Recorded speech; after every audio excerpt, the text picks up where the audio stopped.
Tough one to swallow in week one, but that's the way it goes sometimes. What's up, guys?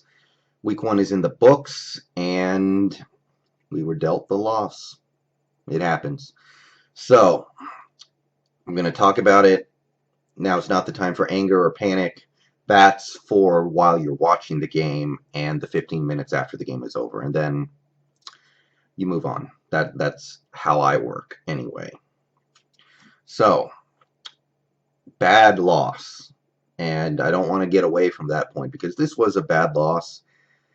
We showed a lot of good things out there, and I do want to give shout outs where shout outs are due because we did have some good players on this team play up to their expected level, and in some cases even beyond. I mean, the skill position players on the offense, I thought they all gave me something. I mean, Jermaine Kearse, a guy who I saw many Seahawks fans wanted cut this offseason. They didn't want him.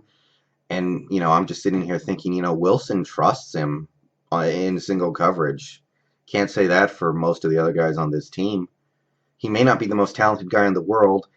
And yeah, I'll admit, I don't want him to get the ball thrown at him 10 times over the course of a game. That's excessive for a limited player. But that's what happened in St. Louis on Sunday, and Kearse made the best of the situation. 8 catches. Baldwin did the best he could in his situation. I think Jimmy Graham got involved heavily in the second half. Lynch did all he could. Fred Jackson got involved and did some good things. Tyler Lockett, offense and special teams.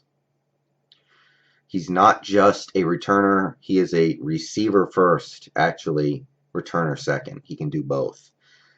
So, yeah, those guys, Bennett, Averill on the defensive line, getting after Foles most of the day, making plays in the backfield, disrupting the Rams offense as much as they could. Defensive line getting fairly consistent penetration. The secondary, Earl Thomas, first game back from the Super Bowl. Love it. He was hitting hard. He was tackling. He forced that big fumble that switched the momentum of the game and could have been the catalyst to us winning had we won. Richard Sherman put in a position where he is not used to playing, putting him against the slot, and he played great for pretty much the entire game up until overtime. Kerry Williams' first game made a couple mistakes, but on the whole, played well. Got the big play at the end that should have won the game. Yeah, there's a lot of good stuff you can take away from this game, but I don't want to get away from the fact that it was a loss, and it's a tough loss to take because even though it was close, in my opinion, we were outplayed in all 3 phases of the game. Offense, defense, special teams, and some people need to be held accountable for that. And I'm not really mad at any of these players because they played so well in the past. I know they're better than that. But by that same token, I'm certainly, I guess you would say, just disappointed that they would play that poorly in a season opener. So I'll get into it, but everybody knows who watched that game knows I'm going to talk about this offensive line because they got their ass kicked almost the whole game. Second half was a little better than the first half, and I do like that. But the offensive line for most of that game just got beat down. 6 sacks, numerous more hits, never got into an offensive rhythm, could never really get into our offense because what are you going to do? Quarterback drops back and there are 3 people on him before he can even complete his drop.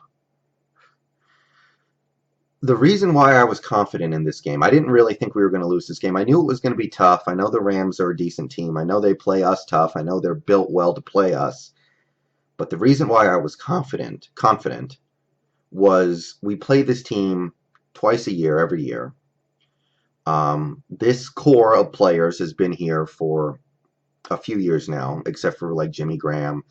But guys like Wilson, Wagner have been here, Bennett, Averill, and if you just want to look at the offense, Baldwin, Kearse, they've been here a few years. So my thinking was, we know what this team does to us every time we play them. Their front 4 They're, defensive ends, defensive tackles. They dominate the game. They dominate the line of scrimmage. They disrupt everything we try to do. They get on Wilson every time he drops back to pass. Can't run the ball with them in the game. So my thinking was it's time for us to figure out how to mitigate that, how to at least work through that enough to have a somewhat productive offense. In a couple of areas, maybe that happened, but I was really disappointed in how it seemed like our game plan and the way we played this game wasn't a game plan for the St. Louis Rams when we know what they do. We know how they play us. We know what they do to us. And to me, that was a disappointment. That goes on Darrell Bevell, play caller. A lot of people, including Marshawn Lynch's mother, clamoring for his head. I'm not going to do that, even though I think that the game plan could have been better. You can only do so much as a play caller when the offensive line is getting the crap kicked out of them like that, because the whole first half was a mess. We had one good drive the whole first half. We gave away a couple of field goals. I mean, we got right at the edge of field goal range, and then we went backwards often on the offensive line. And the one guy that I feel like needs to be called out after his performance on Sunday is Russell Okung. Russell Okung is the one blue chip talent on this offensive line. He is the one guy who I should be able to count on week after week. Justin Britt, he wasn't good last year. He's moving to a new position. I think it makes sense that he would be good at that position, but you don't know. Drew Nowak, he just got here. We have no idea what we have with him yet, really. J.R. Sweezy, we've seen him for the last few years. We know that he's an okay right guard. He's not great. He's not even good, but he's fine. And we don't know what Gary Gilliam is. Those guys, if they get their ass kicked by the Rams for 4 quarters, I'm not surprised. I would hope they would be able to hold up a little better than that, maybe, but I'm not surprised. But I've watched every professional game that Russell Okung has ever played, and I think that was the worst game I've ever seen him play. He got his ass kicked the whole game. Robert Quinn beat the brakes off of him. It wasn't close. I mean, that's the one matchup on the offensive line that we need to at least win some of the time. Yeah, Quinn's going to get his, but sometimes you're going to have to get yours. You're going to have to hold up on most of the plays. And yeah, every now and then Quinn's going to do something because he's a Pro Bowl player. He's a great defensive end, but you have to win some of the time. You have to win enough for us to have production from that spot, and we didn't. And Okung is playing for his paycheck because he's a free agent next year, and the way he plays this year is going to dictate what he gets. So Russell Okung got to clean that up. You already are an injury-prone player, and that's going to take your asking price down this offseason. You don't need people to think that you're a bum even when you are healthy, because then forget about it. You're the blue chipper on this offensive line. You're the guy we need to count on. Play like it. Defense. That's not the defense we've seen these last 3 years. Giving up a late lead. I mean, this defense has given up fourth quarter leads a fair few times the last couple of years, but we gave up big plays. We gave up plays over the top. We didn't tackle well. We were out of position constantly, and there are a couple people you can call out for that. Obviously, everyone's talking about Dion Bailey, and he had a bad game. He did, and I'm not going to get into it too much because you're just opening up the Cam Chancellor can of worms. But he didn't play well. Fell down to give up the game-tying touchdown with less than a minute. That could happen to anybody. I'm not going to belabor that. But he was out of position a lot in that game. He looked like he didn't know what he was doing through some of that game. And I will admit, those who say that we would have won that game with Cam Chancellor, you might be right. I'll give you that. But I don't want to hear any more than that because Dion Bailey was not the worst defensive player, most disappointing defensive player that we had yesterday. I got to call out the linebackers, and I love Bobby Wagner. He's one of the best players on this team. I haven't seen him play a game that bad his whole Seattle career. That's two Pro Bowl level players who played the worst games I've seen them play here ever. Been watching every game these guys have played. Bobby Wagner, out of position constantly, getting sucked up into the line of scrimmage and letting plays get behind him, getting beat by the screen, missing tackles, very little impact on the game. Wagner gave us nothing. And the first game after signing that big contract this offseason, it is a little disappointing. I mean, Luke Kuechly got a concussion and had to miss the most of the Jacksonville game that, the Panthers played, and he still had a better game than Bobby Wagner. Now, I'm not going to get on Bobby Wagner's case. He's a better player than that. He'll never play another game that bad again. I know how good he is. I know what he means to this team. I cannot kill Bobby Wagner, but that was the worst I've seen him play. KJ Wright, same deal. Out of position, getting beat over the top, giving up big plays, missing tackles, missing assignments. Bad. Bruce Irvin, the only thing he did that whole game was recover the fumble that Earl forced, and you'll forgive me if I give 90% of the credit on that play to Earl Thomas. But yeah, out of position, not holding the edge, not doing his job. Linebackers, you guys are supposed to be part of the strength of this defense right now. The secondary has a few problems right now, especially when Thorold Simon got the late scratch. I mean, we got Deshaun Sneed playing outside cornerback on some of those late game plays because we needed Sherman to move to the inside because we had nobody who could play the inside because Thorold Simon got hurt and Jeremy Lane's not going to be back for a while, if at all. So, yeah, we got problems back there. The front four has to pick it up. The front four played good on Sunday. They didn't play great. They didn't play amazing. I thought they would play better, but they were good.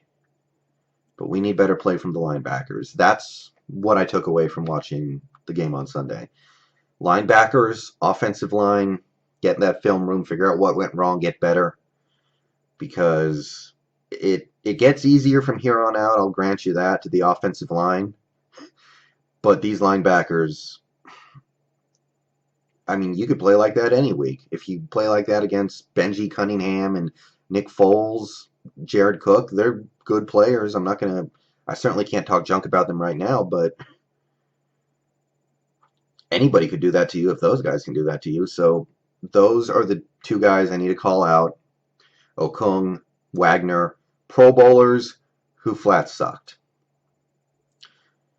I don't want to insult the players directly because they've done so much for this team. They brought us a Super Bowl, but I think if you went to the film room with them and you watched film with them and you pointed out all the times they made mistakes, they would just be like, yeah, I screwed those plays up.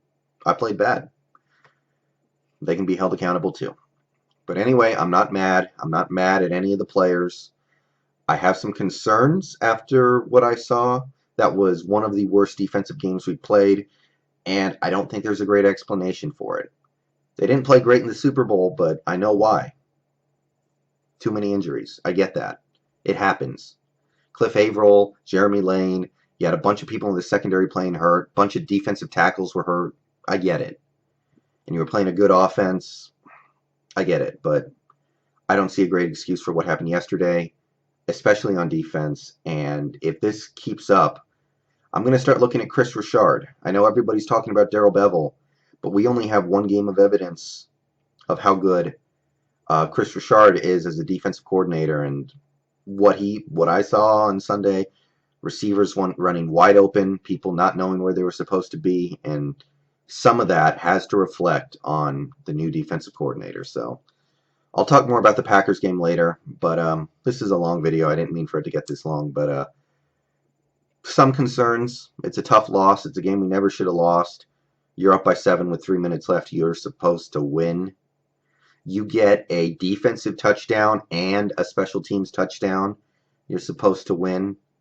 To drop a game like that, it's something that might hurt you later on, but all you can do is move on to the next week. So, again, not mad. Just have those little concerns and have a little bit of venting, I guess I need to do against some of the guys who didn't do well. So, I'll talk about the Packers game later. See y'all later. Rough start, but we'll pick it up.